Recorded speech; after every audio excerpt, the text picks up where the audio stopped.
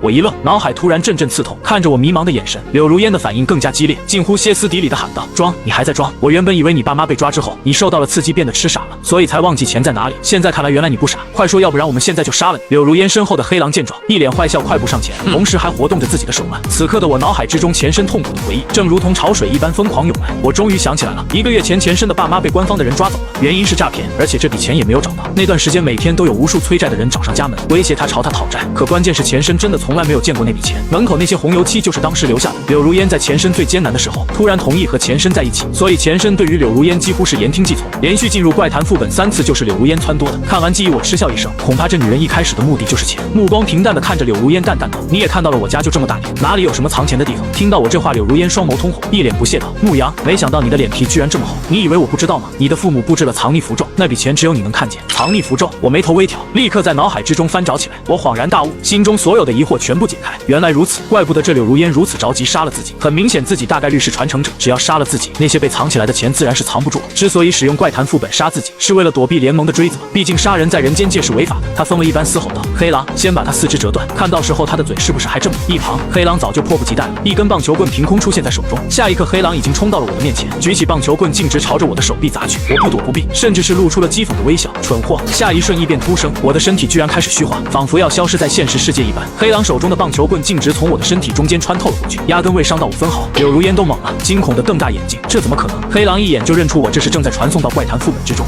这家伙参与怪谈副本去了，我的身影逐渐虚幻，直到最后彻底消失在了原地。柳如烟冷静下来，恨声道：“先别急，牧羊进了怪谈副本不是更好？如果他这次怪谈副本失败，他便会被抹杀，我们就不用冒着那么大的风险去杀他。”百鬼界一道血门骤然在虚空之中动开，唐离一脸疲惫地从血门之中迈出，然后毫不犹豫地扑向了他的粉红色大床。他把脑袋埋在柔软的枕头内，忍不住大喊了一声，以此来发泄自己心中无比烦闷的情绪。唐离觉得自己今天的经历，比他前面几年参与的所有怪谈副本加起来都要离谱，都要诡谲，都要刻骨铭心。今天真是太倒霉了，真的。真的想不到，这世界上还能有比遇见牧羊更加倒霉的事情了。稍事休息之后，唐离重振旗鼓，从床上坐了起来。今天他遇到的这个牧羊实在是太诡异了一些，那种近乎无限复活的能力是唐离闻所未闻的。他必须提醒其他鬼怪也要注意。想了想，唐离掏出了自己的魂书，魂书其实就是百鬼界的手机。打开魂书，唐离登录上了魂音软件。唐离在魂音上也算是一个小网红，他先将自己本次怪谈的录像下载了下来。再次看到录像之中我的笑容，唐离还是不由得畏惧的抖了抖。他迅速裁剪掉自己丢脸大哭，何价一语度都被偷走的画面，只保留了一些我不断复活的片段，然后选择了发送。发完之后，唐离准备睡一小会儿。刚刚的怪谈实在是太累了，结果没想到十几分钟后，他的魂书开始不断嗡嗡震动。唐离迷迷糊糊的抬起头，不悦的呢喃道：“谁呀？啥事这么急？”点亮屏幕后，满屏猩红的数字让唐离一愣，什么情况？怎么这么多消息？难道我的帖子火了？唐离连忙打开了魂音，无数留言扑面而来。帖子的确是火了，但是和他想象的不太一样。唐离一愣，至少80%以上的留言都是关于他露脸的，而且是负面留言，怎么会这样？自己明明已经把所有关于自己的画面截掉了。他连忙打开视频仔细查看了一下，这才发现自己居然忽略了牧羊家中的镜子，有几帧画面里面，镜子里面可以清晰地反射到了自己的长相。唐离压根没注意到这一点，但不少鬼怪都以为这是唐离故意为之，编了个剧本博取流量。再加上唐离这长相实在是过于惊为天人，很快招惹来了不少鬼怪的嫉妒和谩骂。百鬼界也是有网暴的。唐离呆呆地坐在床上，任由手上的魂书震动，也不知道该如何解释。突然魂书的铃声响起，唐离回过神来，看了一眼来电显示霞姐。唐离豁然瞪大眼睛，霞姐是潼关节怪谈的上一任主管，也是唐离为数不多的知心好友。他连忙接起魂书，霞姐，呜呜。霞姐沉重的声音从魂书那头传来，打断了唐离的话语。小离，我知道你现在心情不太好，但是我有很重要的问题要问你。的视频我看见了，可你的红盖头呢？唐离弱弱道，被那个人间界玩家给摘了。电话那边霞姐倒吸一口凉气，小离，说实话，我倒更希望这是一个剧本，因为如果是真的，那么你和他的姻缘已经结成，你会有麻烦的，你必须要尽快杀掉他，否则。话音未落，通话突然中断。唐离疑惑的瞪大眼睛，抬起头才骇然发现一道血门开在了自己面前，屏蔽了魂书的信号。为什么？血门开启说明有怪谈副本需要自己参与，可自己刚刚结束一个副本，按理来说是有2个小时的休息时间啊，这2个小时内是绝对不会有副本开启的。可强大的吸力由不得唐离拒绝，直接把唐离吸入了血门之中。仓促之下，唐离不小心碰到了自己魂书上的开播按钮。当唐离想要取消的时候，时间已经来不及了。罢了，开播就开播吧。唐离收敛心神，深呼一口气，平静心态。今天奇怪的事情简直是太多了，这一场他就好好的虐杀一场，给自己调整调整心态。只是霞姐那没说完的半句话，让唐离不由得心中发颤，希望无事发生吧。丁，本怪谈建议人数6杠8人，您是否确认选择1人进入？我抬头看着虚空之中的界面，嗤笑一声，毫不犹豫选择了是。熟悉的声音在我耳畔响起，欢迎来到怪谈副本，本次副本发眼卫生间。你是一个新上任的物业管理员，今日午夜你上任以来第1次值夜班。突然一阵电话铃声打破了值班室如水的寂静，你被吓了一跳，颤颤巍巍接起电话，来电的是公寓楼的住户，他投诉公寓楼卫生间的水龙头会流出很多头发丝，要求你上门清理，你只能硬着头皮前往，希望你还可以看到明日清晨的阳光吧，记住小心头发。我捏了捏下巴，简单分析了一下怪谈信息，环顾四周，这里是一个楼道间，整个楼道间显得十分老旧，估计起码30-40年的历史，头顶昏黄的灯光忽明忽暗，四处隐约弥漫着一种潮湿发霉的味道。打电话投诉的就是左手边这间101的住户，我果断上前敲响了铁门，刺耳的敲击声在寂静的楼道内回荡，等了10几秒，屋内没人回应，可能举报的住户已经死了，或者直接逃了吧。总之这个怪谈副本只会有我一个活人。尝试着拉了拉门把手，果然吱啊一声，门开了。刚走进房间之中，就不由得倒吸一口凉气，这房间可不简单啊！我双眼微眯起来，迅速摆头打量四周，提取房间内关键信息。入户门正对面的墙壁处设有一座供台，其中竟供奉着3座关公像。抬眼望去，每一个房间的门楣之上皆悬挂着八卦镜。步入房间，4个角落均摆放着形状怪异的石头。最后看向墙壁，桃木剑与铜钱随处可见错落悬挂。我对于风水还是了解1、2的。关公是忠义和武力的象征，常被视作驱邪镇宅的神明。这屋子里面居然摆了3个，门上的八卦镜是用来反射煞气，角落的石头恐怕是传说之中的泰山石，再加上这满墙的法器，这房间可不是一般程度的闹鬼，居然用这么多东西来镇宅。只是我怎么感觉那么奇怪？即使面前这个客厅处处透露着诡异，但我并没有在客厅久留，而是直奔角落的卫生间。怪谈的名字叫做发眼卫生间，看来这次怪谈的发生地点应该是卫生间。我先去卫生间看看，争取找机会死一次。这次副本还没开张呢，一次没死。想到这里，我撇撇嘴，有些不爽地说道：“这个怪谈的鬼藏哪去了？白银2星副本就这，开门杀都没有，完全没有堂里敞亮，直接躺在我的身边省时省力。”我嘴中嘟囔着，缓缓推开了卫生间的门。百鬼界，无数黑子白子过路子涌入了直播间内。唐离瞥了一眼弹幕，在过滤掉那些不干净的评论后，唐离的目光落在了最后一条弹幕。他其实也很奇怪，为什么血门会把他传送到这里？这并不是他负责的怪谈，或许是血门的办法。今天自己实在是太倒霉了，什么都能遇到。在进入怪谈副本之后，唐离迅速阅读了一遍怪谈的剧本，对这个发眼卫生间有了大致的了解。由于太过仓促，唐离甚至没来得及查看参加本次怪谈的人间界玩家信息。不过这也不重要了，还有什么玩家会比牧羊更可怕吗？唐离在心中默默祈祷，希望这一次能早些结束，让他早些回去。他还想要问问霞姐没说完的下半句到底是什么呢？今天的倒霉事够多了，希望这个怪谈顺利。唐离在心中呢喃着，扫视了一眼四周，他现在位于卫生间内，暂时受到规则之力限制，不可随意移动。只有怪谈内玩家违反规则后，他才可以出手杀人。突然门外传来了脚步声，有人来了，只是为什么只有一个人参加？不可能！唐离疑惑皱眉，立刻否定了这个猜测。发眼卫生间的难度度比潼关节还要高。如果没有人去试错的话，几乎没有可能通关。就在唐离疑惑的时候，一句轻声呢喃骤然钻入了他的耳朵，完全没有唐离敞亮啊，直接躺在我的身边，省时省力。轰！唐离只觉得自己的脑袋像是轰然炸开了一般，嗡嗡作响，浑身血液近乎瞬间凝固，恐惧如同腹股之躯一般爬上了他的脑海。这声音他这辈子都忘不了。牧羊，他为什么会在这里？我推门走入卫生间内，一眼就注意到了正从水龙头中流出来的头发丝。洗手台本就狭小，层层堆叠，眼看就要满溢出来了。我注意到那些发丝上还沾染着猩红的血迹，显得污浊不堪。不只是水龙头，马桶之中也满满的缠绕着头发丝，正源源不断的从底部向上翻涌，满是触目惊心的黑色。若是寻常玩家看到这诡异的一幕，恐怕会被吓一大跳。我却眼前一亮，脸庞绽放笑意。这头发丝一看就有问题，来，让我摸摸。说着我就直接伸手朝着头发丝抓去。这个蠢货敢直接上手摸，阎王看了都得夸他好胆量。没意思啊，主播，你还不开始表演你的剧本，可就来不及了。很显然，他们还不知道我的这个行为到底意味着什么。只有唐离看见我朝着头发丝摸去的时候，眼珠子都快要瞪出来了，完全没有平日的高冷模样。不行，潼关节的阴影还深深的影响了唐离，恐怕也只有唐离知道，活着的我并不算可怕，死去的我才真正可怕。他拼了命的想要阻止我的动作，但是规则之力死死的限制着他，根本动弹不得。唐离只能在浴缸的纱帘后面，眼睁睁的看着我触碰到了水龙头的头发丝。刹那间，洗手台的头发丝暴动，如同一条巨蛇般朝着我缠绕而去。结果让直播间所有鬼怪大跌眼镜的一幕发生了。看见鬼发暴动，我不惧反省，主动把自己的脑袋给凑了上去，来勒我脖子。唐离倒是见怪不怪，毕竟他曾经还见过这个男人拿菜刀砍自己。但是直播间不淡定，这些鬼怪见过生死一刻求饶的、痛哭的、尿裤子的，偏偏没有见过主动凑上去求死还一脸兴奋。下一瞬，整个直播间炸了，哈哈哈！这家伙脑袋被牛头马面剃了，真是浪费时间。要不是想看剧本姐怎么表演，我都不可能点进这个直播间。唯有唐离痛苦的闭上眼睛，表情绝望。完了，全完了，这家伙又要开始，我的命怎么这么苦？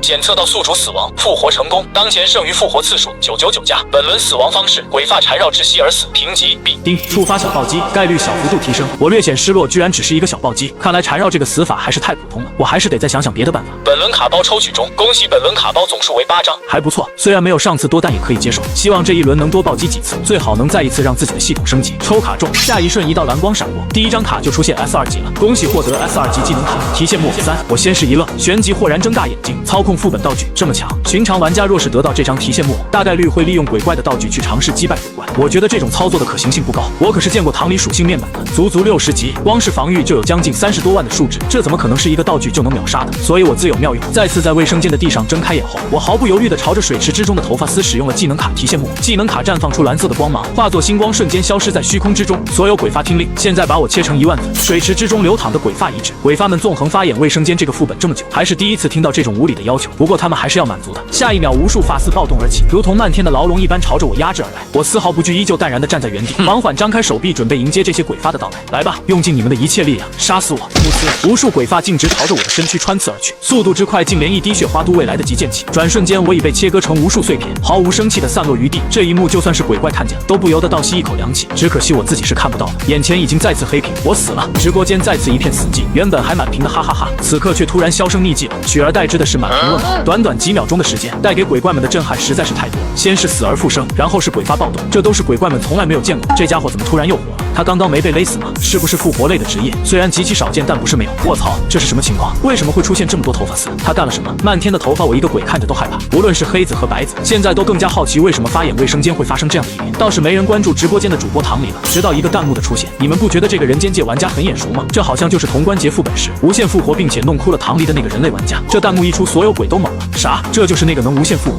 而且不断偷取唐离道具的牧羊。立马有人开始把视频和直播进行对比，就是他。我用阎王发誓，这家伙就是牧羊。如果这个人类玩家真的存在，那岂不是说视频是真的？直播间所有黑子沉默。现在我的身份被确认，这些怀疑全部不攻自破。这一次直播很多鬼怪可都是全程观看的，这个人类玩家也是真实存在，不是鬼怪扮演。最重要的是，我真的能复活，这几乎是实锤了。视频就是真的，不是剧本。人间界真的出现了一个绝顶天才，真的能无限复生。唐离也并不是故意博眼球，结果他们这些百鬼界的同伴非但没有安慰唐离，反而是攻击、谩骂他。意识到这一点，不少鬼怪都恨不得给自己几巴掌。也就是说，我们百鬼界的女鬼居然被人欺负，这怎么能忍？所有鬼怪听令，以后若是在怪谈副本之中遇到这家伙，必须用尽浑身解数把他吓死。等一下，别刷了，快看这家伙居然又复活了！刹那间，无数鬼怪死死盯住了直播画面，他们赫然发现，被切成了无数片碎肉的我，居然又站了起来。一个完好无缺的我再次出现在了直播画面之中，脸颊之上甚至带着一抹笑容，就好像是在嘲讽镜头后方的他们。就这，整个百鬼界怒了，挑衅，这是挑衅。这些鬼怪自然是想多了，我压根就不知道百鬼界还能直播，甚至还没注意到角落玉莲后面的唐离。现在我所有的注意力全都放在了面前的紫色卡牌之上。没错，第2张卡就出现 SSR 了，检测到宿主死亡，复活成功，当前剩余复活次数999加。本轮死亡方式：万千鬼发将宿主切成了1万片整，评级1加。丁，触发大暴击，概率大幅度提升，卡包剩余卡牌数量7张，抽卡中，恭喜获得 SSR 级道具卡血气类别特殊道具，功能可选择契约一位其他界的从属，需满足特殊条件，随时召唤作战。目前可选择预备从属百鬼界、唐离。契约要求共同经历怪谈副本5次，2/5。第5次怪谈完成后可签约。一开始看到紫色卡牌的时候，我无比期待；看到契约从属这4个字的时候，心脏都不由得加快跳动。在看到唐离这个名字的时候，我一脸震惊。卧槽，这唐离可是60级啊！若是我有了这个从属，那狗屁黑狼算鸡毛啊！路边野狗罢了，再有上门讨债的我也不用怕了。可惜后面居然还有契约要求，我眉头微皱，这不是开玩笑的吗？他又不是人间界的玩家，我想和他组队就能组队，他可是鬼啊！我还能拉着一个鬼和我一起下副本。可突然我注意到了括号里面的内容，2/5，什么意思？难道说自己已经和唐离遇到2次了？不应该啊，自己一共才参与了2个副本。我猛地一顿，这个发演卫生间副本的鬼还没见过，难道说是唐离？我立马抬头朝着卫生间其他位置看去，很快视线就锁定了浴缸的方向。卫生间内其他地方都能一览无余，只有这个浴缸被浴帘遮住了一半。毫不犹豫快步走上去，嘿，唐离，这么巧又是你！看见熟人咋不出来打个招呼？唰，我一把拉开了浴帘，映入眼帘的是一个被朝着我的身影。那女鬼竟以一种极为诡异的姿态蹲坐在浴缸之上，拿着梳子不停地梳着头发。我还没来得及打量这个女鬼到底是不是唐离，下一秒满是血污的发丝就瞬间将我刺了个洞穿。本轮死亡方式：万发贯穿，评级 D 加，丁，触发暴击，概率提升，卡包剩余卡牌数量6张，抽卡中。本来这一次抽卡我都不抱希望了，结果让我没想到的是，这一次居然又是紫色。仅3次抽卡就已经抽到了2张 SSR， 这运气不得不说有点逆天。上一轮一共10张才抽中1张，这么下去距离解锁系统下一阶段不远了。恭喜获得 SSR 级组合技能卡，顺手牵羊加点石成金，还什么东西？组合技能卡？我眼睛瞪大，这顺手牵羊不是 SR 吗？怎么变 SSR 了？顺手牵羊发动中，恭喜成功获得鬼发女的前发冠。这个头冠刚刚我注意到，鬼发女浑身破烂，唯有这头冠一看就不凡。结果刚一照面就直接被偷过来，点石成金发动中，前发冠蜕变为骸骨凤冠。我豁然瞪大眼睛，这点石成金居然直接把白银3星的装备提升到了黄金1星，这还是我第一次看见黄金品质的装备。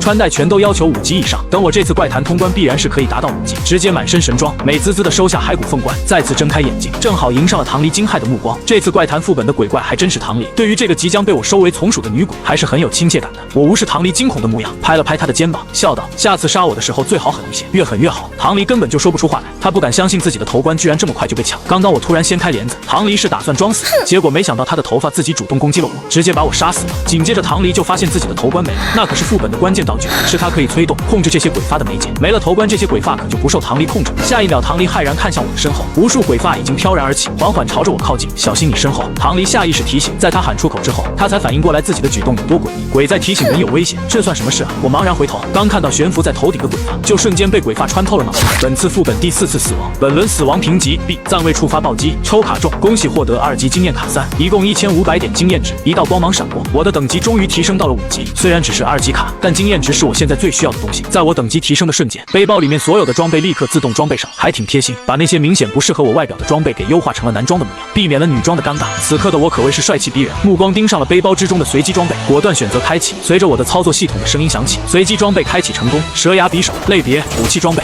这个还凑合，正好我现在还没有武器，直接装备上吧。贤者吊坠，类别护符装备，精力值是用来释放技能的，我现在一个技能都没有学会，精力值对于我来说一点用都没有，毫不犹豫的被我扔进了背包。最后一件突袭者披风，类别披风装备，我眉头微皱，又是披风，已经有一件怨婴肚兜了，可惜没出戒指，6个装备位只剩下戒指位是空的。在突袭者披风和怨婴肚兜之间，我有点犹豫，思索片刻，我有了主意，先穿突袭者披风，怨婴肚兜需要遇到诅咒类攻击，遇到的时候再更换上就行了。于是我的属性和装备位全部焕然一新，现在我已经有了和黑狼一战的能力。再次睁开眼，这一次我看清楚了自己背后悬浮着的漆黑鬼发，完全没有表现出恐惧的模样，甚至还友好的朝着鬼发们挥了挥手。鬼发都懵了，直播间的鬼怪更是傻眼了，又活了。唐离则是迅速低头看了一眼自己身上的衣服，还好都还在，只要不偷衣服活就活吧。这诡异的画面持续了几秒钟之后，悬在半空之中的鬼发终于反应过来，直接怒了，操，这人类居然敢挑衅，这是不拿鬼发当鬼是吧？现在鬼发没了头冠的控制，彻底释放了凶戾嗜血的天性，鬼发无处不在，甚至是我的身体之中。砰！下一秒，从我的身体之中爆出了无数发丝，这些发丝从我的皮肤毛孔之中钻出，拖拽着猩红的鲜血。半空中鬼发肆意的舞动着，似乎是在炫耀。还没等鬼发将头发从我的身体之中拔出来，我的尸体突然消失了。鬼发一愣，人呢？下一秒，又一个完好无缺的我站了起来，扭头看向身后的唐离，你这招不错啊，再来。唐离弱弱说道，我的头冠被你抢走了，现在这些鬼发不受我控制。我皱着眉头，不受控制。话音未落，鬼发像是见鬼了一样，无数发丝瞬间将我吞噬，融成了一地血水。这次看你死不死。下一秒，我再次站起，像是没事人一样，继续和唐离续上了刚刚的聊天。也就是说，这些头发已经有了自主意识，那还挺方便的。唐离闭嘴不言，因为他已经不知道该说些什么了。这种场景和画面实在是太诡异了一些，就好像我这个人对于死亡根本没有丝毫恐惧。更奇怪的是，唐离隐约有一种感觉，每死一次面前这个牧羊好像就变强了几分。就比如刚刚死而复生之后，这个家伙的速度明显变快了几分。还没等唐离回话，那些鬼发再次暴动，又将我吞没。只要我复活一次鬼发，就杀我一次。在这短短的10几秒里面，我足足死了4次，同样的也复活了4次。直播间内所有的鬼都傻眼了，根本没心情去发弹幕了。这已经是这家伙第多少次复活了？这种感觉实在是太恐怖了，简直是闻所未闻。直到这一刻，所有鬼怪才真正明白当初唐离究竟承受了多么恐怖的暴击。一时间，有关于牧羊恐怖和错怪唐离的词条，以最快的速度正在占据整个百鬼界的热搜。我还不知道自己火了，看着虚空之中不断翻开的卡牌，嘴巴都快要笑歪了。这鬼发应该是被我惹怒了，所以杀我的方式次次都是 A 加级评分以上，次次触发大暴击，各种 S2 以及 SSR 卡牌简直是手软。只要我刚一复活，这鬼发就立马攻击，丝毫不带停歇的。唐离想要拦，可惜没有了头冠，鬼发压根就不听他的，所以我可以不停在系统之中抽卡。本轮死亡方式：鬼发虐杀，评级 A 丁，触发大暴击，概率大幅度提升，抽卡中，恭喜获得 S2 级随机属性卡1，随机属性卡功能永久提升100点防御属性。我睁眼微笑朝着唐离挥手，被杀，再次抽卡，恭喜获得 S2 级技能书卡牌火树银花。哟，居然抽到技能了！我有些震惊，技能书并不容易获得，毫不犹豫的装备上，正好我现在有一个空的技能栏。抽卡中，恭喜获得 SSR 级道具卡藏匿之匣，居然是 SSR 级别的道具，我震惊啧舌，果断收入背包，然后还是老样子，睁开眼睛继续受死。鬼发的目标就是杀光一切人类，可偏偏这个人类根本就杀不死。抽卡中又是紫光，我心中满意。系统的升级任务只剩下最后一张 SSR 级卡牌了，可惜这是本次怪谈的最后一张卡牌了，最快也得下一次怪谈才能升级。恭喜获得 SSR 级功能卡幽冥商铺，系统新功能解锁。我诧异的睁大眼睛，赫然发现左侧居然凭空浮现出了一间铺子，念头一动，我已经身处在幽冥商铺之中了。面前的柜台之上是琳琅满目的商品，随便找了一个装备查看详情，顿时被震惊到了。赤金折扇，品质钻石1星，兑换价格5万幽冥券。钻石品质，对于浑身上下装备最高只是黄金品质的我来说，钻石品质的装备简直是天上的月亮。我身上的道具能兑换多少幽冥券？我刚一开口，幽冥商铺立刻开始给我身上的道具进行估价。血翼架1 20幽冥券，尸油烛1幽冥券，蛇牙匕首5幽冥券。我没有继续看下去，简直是惨不忍睹啊！估计浑身上下都凑不出来200幽冥券，距离5万自然是遥不可及。退出了系统界面，再次在怪谈之中睁开眼，优雅地理了理一脸，笑容和煦，很好。抽卡结束，现在闯关正式开始。啪！我被鬼发形成的巨型手掌拍成了肉泥。这次没有抽卡画面，我转瞬之间再次复活，皱着眉头扭头看向身后的鬼发，呵斥道：“差不多行了。”啪！我再次被拍死。复活之中的我有些无语，他妈的！有抽卡机会的时候，我觉得鬼发是个宝，恨不得亲2口。现在没有抽卡机会了，只觉得这些鬼发聒噪，很耽误自己的通关进程。再次复活之后，我怒视鬼发，冷声道：“你又杀不死我，在这费什么劲啊？”鬼发不语一味的攻击，我也不是没有脾气的，正好属性提升了很多，还有些不适应了。现在就拿面前这个鬼发来活动筋骨吧。下一秒，在鬼发攻击的瞬间，我用最快的速度躲掉了鬼发的攻击。在我脚下，一朵猩红的彼岸花缓缓浮现。鬼发本就烦躁，现在我居然还开始躲避了，这让他更加暴躁愤怒。刹那间，漫天发丝组成一柄长矛，朝着我刺去。我讥讽一笑，玲珑绣鞋技能发动，唰！在长矛即将刺中我的瞬间，我居然直接回到了上一朵彼岸花的位置，再次成功躲避了鬼发的攻击。呵呵，就这。后方唐离双眸微凝，目光注视着我脚下，这彼岸花纹已经很明显了，就是他的那双玲珑绣鞋。他在潼关节丢失的道具居然真的在我手上，看来这家伙不是依靠消耗我的道具而复活，是直接把道具偷过去化为己用。这到底是什么职业，又是什么能力？唐离感觉自己已经开始怀疑鬼生了。原本沉寂许久的直播间内再次出现了一条弹幕，你们注意到了吗？牧羊已经死了10次了，上一个副本他也是在死亡10次之后开始通关副本，瞬间一旦激起千层浪。我知道了，他的复活其实是有上限的，10次，哈哈哈！我就知道人间界怎么可能出现一个无敌的人类？没有了复活，他能坚持住1分钟吗？唐离看着那些十分乐观的弹幕，心中却没有那么兴奋。10次真的是牧羊复活的上限吗？不算宽敞的卫生间中，我还在和鬼发纠缠，鬼发便换了各种姿势去攻击我，可灾难始终慢我一步。直播间的鬼怪彻底看傻，一开始还叫嚣着我坚持不了1分钟的鬼怪被狠狠打脸。唐离同样是面色复杂，盯着面前不断躲避的我。在唐离看来，鬼发的速度并不快，躲避个几次的确不难，但是极限反应很难长时间坚持。在专注力方面，这个牧羊绝对是天才之中的天才，甚至唐离觉得，就算我没有那个能复活的逆天职业，也可能会有一番作为的。就在唐离胡思乱想的时候，一个头冠突然朝着他扔了过来，唐离下意识接住，一脸茫然。下一瞬，我的声音响起，让他停下吧。不知道为什么，唐离还真的照做了。漫天鬼发瞬间回缩，恢复了一开始的模样，回到了唐离的掌控之中。唐离抱着失而复得的头冠，有些错愕地看着场中的男人。我像是没事人一样吐出一口气，好了，热身完毕，再躲下去就是纯纯的浪费时间了。唐离，这个头冠你先拿着吧，别让鬼发耽误我通关。说完，再次环顾卫生间，开始试图寻找线索。直播间的鬼怪们在短暂的愣神之后，开始疯狂刷屏。快，主播杀了他，这绝对是一个好机会。他的复活次数大概率只有10次。主播，这可是名垂百鬼界的机会啊！唐离看着不断闪过的弹幕，白皙的手掌悄然握紧，他在纠结。我此刻背对着他，似乎并没有设防，只要他出手，我必死。但牧羊的复活次数真的只有10次吗？如果他被自己偷袭杀死之后再次复活，恼羞成怒又偷自己的衣服怎么办？唐离心乱如麻。可如果这次不尝试，或许就再也没有遇见牧羊的机会。霞姐在电话里也说过，一定要找机会杀了他。阴婚缔结必然对我是有影响的，我不能因小失大，就算偷光我所有衣服，我也要杀他。唐离深吸一口气，心中终于打定了主意。他缓缓将头冠戴在头上，背后的血色发丝飞舞而起，准备动手杀掉我。可他抬头看去，才发现我已经不在卫生间了。唐离正准备起身追出去的时候，我居然然又回来了，而且手上还拿着一把剪刀。他拿剪刀做什么？下一秒，在唐离惊讶的目光下，我居然一剪刀朝着水龙头流出来的头发丝剪去，咔嚓，头发丝断掉的同时飞速暴起，猝不及防之下直接穿透了我的脑子，我死了！直播间愣住了，唐离也愣住了，这就死了？这么简单？还没等唐离出手，我居然就再次死在了他的面前。这个蠢货不会以为剪断头发就能通关吧？若是这么简单，那我们百鬼界就不用混。百鬼界无数鬼怪松了一口气，可是下一秒，我那熟悉的身影再次出现在了他们面前，呢喃道：“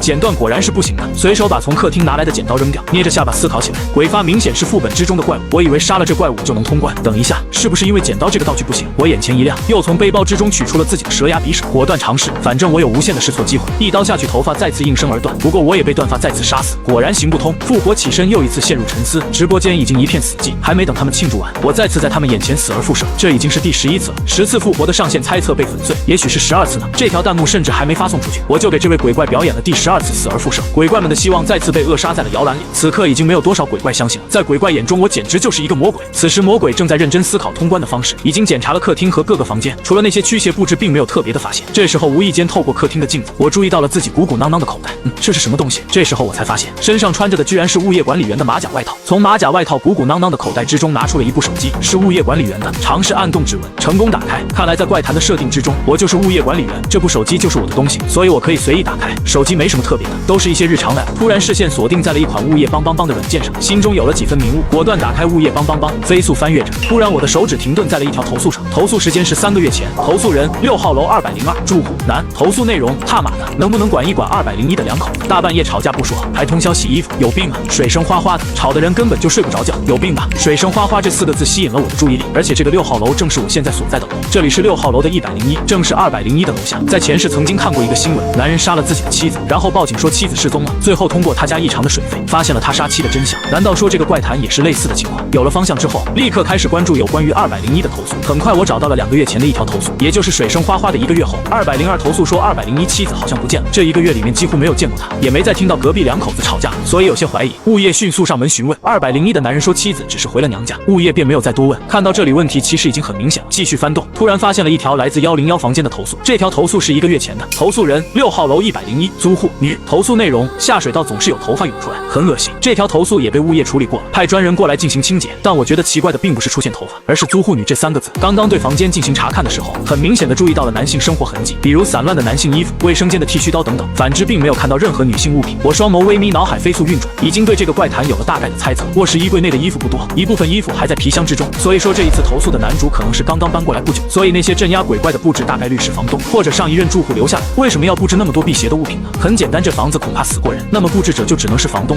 上一任住户也就是1个月前投诉的女租户是死者，这个女租户很有可能就是卫生间之中的鬼发女，杀了她的鬼怪则是那些鬼发。这一点从鬼发女失去了头冠就无法控制鬼发就能看得出来。如果鬼发是鬼发女自己的，那她没理由还需要外物进行控制，所以鬼发来自楼上201男人杀妻，用下水道分尸，头发被冲到了1楼，缠绕在了1楼的下水道，冲天怨气让这些头发变成了鬼发，并且将1楼无辜女租户杀死。可是冤有头债有主，鬼发为何不回去杀他的仇人呢？杀女租户有什么用？我揉了揉太阳穴，现在还是缺少线索。再次翻动起手机软件上的投诉记录，这一次翻看到了更早的投诉内容，来自1年以前。投诉内容101传来一尾，处理结果经过物业确认，101租户自缢在了屋内，警方已经排除了凶杀可能，舆论处理完毕。我恍然大悟，我明白了，原来在1年之前101号房间就已经死过人了，所以房东并不是刚刚才布置的这些辟邪装置，而是1年前就布置。上一任女租户死后，房东再一次加强了辟邪的装置，所以才会出现3尊关公像、满墙桃木剑和八卦镜这种奇怪的景象。恰恰是因为这些辟邪的布置，导致鬼发被困在了这里无法回去，只能杀掉女租户谢夫，将手机揣了起来。现在大概已经知道要如何通关了。既然这里形成了怪谈，那便是有冤屈未散，只要驱散了冤屈，自然可以破除怪谈。我出了101，直奔2楼而去，也顾不上现在是不是半夜，直接敲响了201的门。铁门晃动，传来巨大又刺耳的声音。一开始201内并没有任何回应，但是我不放弃，一直敲。终于201里面传来了骂骂咧咧的声音，一个男人把门拉开，破口大骂道：“要死啊！敲你妈的敲！大半夜不睡觉啊！”在看到那个男人的瞬间，我就知道自己猜对了，已经通过物业 App 的后台查过了201的住户信息，几个月前杀妻的男人就是他。201的男人见我只是看着他并不说话，更加暴躁的呵斥道：“你他妈的看什么啊？出来单挑啊！”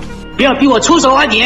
我只是阴恻恻的笑了笑，随口回答道：“有人投诉你扰民，我来确认一下情况。看来是我搞错了，抱歉。”说完也不理会男人的谩骂，转身离开，直接回了101。进入101的第一件事，便是将所有关公像砸碎，将所有八卦镜取下。泰山石和桃木剑则是直接扔了出去。我要破除这个房间内的镇压阵法，释放鬼怪。在正常人看来，这个做法无疑非常疯狂。万一镇压消失之后，101内的鬼发更加暴动了怎么办？不好意思，我不怕死，我有无限试错的机会。搞定一切，回到卫生间内，朝着那些鬼发笑着说道：“好了去吧，冤有头债有主，搞定你们的仇怨。”从水龙头流出的鬼发微微一滞，下一秒他们疯狂地朝着水龙头下水道内涌去，几乎是眨眼间就消失了大半。我再次直奔2楼，用物业的钥匙直接把201的房间反锁，这样男人从里面都打不开，无路可逃。虽然这个举动可能是多此一举，但能保证万无一失。这男人一死，副本大概率就要结束。又一次回到101，我一屁股坐在了沙发上，听着楼上的惨叫声，神情淡定。自作孽不可活，不爱了就分开呗，为什么要杀人呢？晃了晃脑袋，准备等待副本结束，可突然我的余光突然看见了卫生间内的唐丽，或者说是鬼发女。鬼发女怎么还没走？说来这鬼发女也是倒霉蛋一个，无辜惨死，镇压禁制破除，她应该也会消散才对。难道说她也还有未解的冤屈？难道这鬼发女其实还有额外的支线？心有疑惑，我起身走进卫生间内，刚一进去，唐丽的目光就锁定了我，目光冰冷。这一次她没有任何的犹豫，她一定要用尽一切方式杀死我。刹那间，卫生间内剩余的鬼发开始涌动起来，汇聚在一起，宛如黑色的巨蟒。唐离甚至还动用了自己的能力，一时间血丝和发丝飞舞，任由我再能躲，也绝对躲不掉唐离的攻击。这种程度的攻击可不是先前鬼发的攻击能比。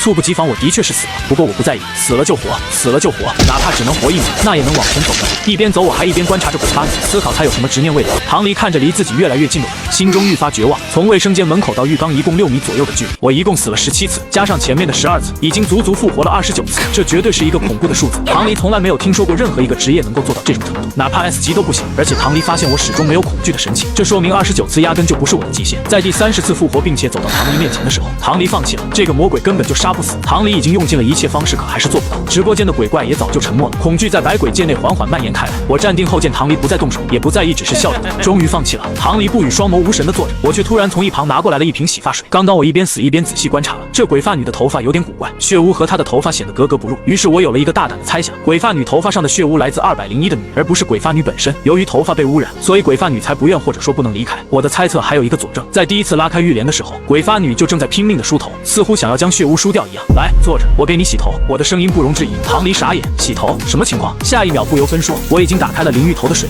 摘掉唐离头顶的头冠，收入背包之中，然后把温热的水淋在了唐离的头发之上。我在手上挤了一泵洗发水，开始搓洗唐离头发上的血污。唐离都懵逼了，不是哥们，这对吗？剧本上有这个环节吗？他连忙又在虚空之中查看了一次剧本，发现完全没有提到这个内容。可突然唐离注意到，基础剧本后面居然还有一个隐藏支线剧本。难道说唐离呢喃一声打开了隐藏支线剧本？果不其然，隐藏支线就是有关于鬼发女的。唐离彻底佩服了，在潼关节我就触发了一次隐藏剧情，现在在发眼卫生间居然又一次发现了隐藏支线剧情。唐离并不是发眼卫生间的主管，所以他并不知道这个隐藏支线是否被经常触发，但是他凭借经验判断不可能。据唐离所知，从未有人在触发了隐藏剧情之后还能活着通关的。隐藏剧情一般都伴随着巨大的风险，比如潼关节触发隐藏剧情之后几乎是必死，发眼卫生间也是一样，需要主动碰触鬼发女的头发。谁敢？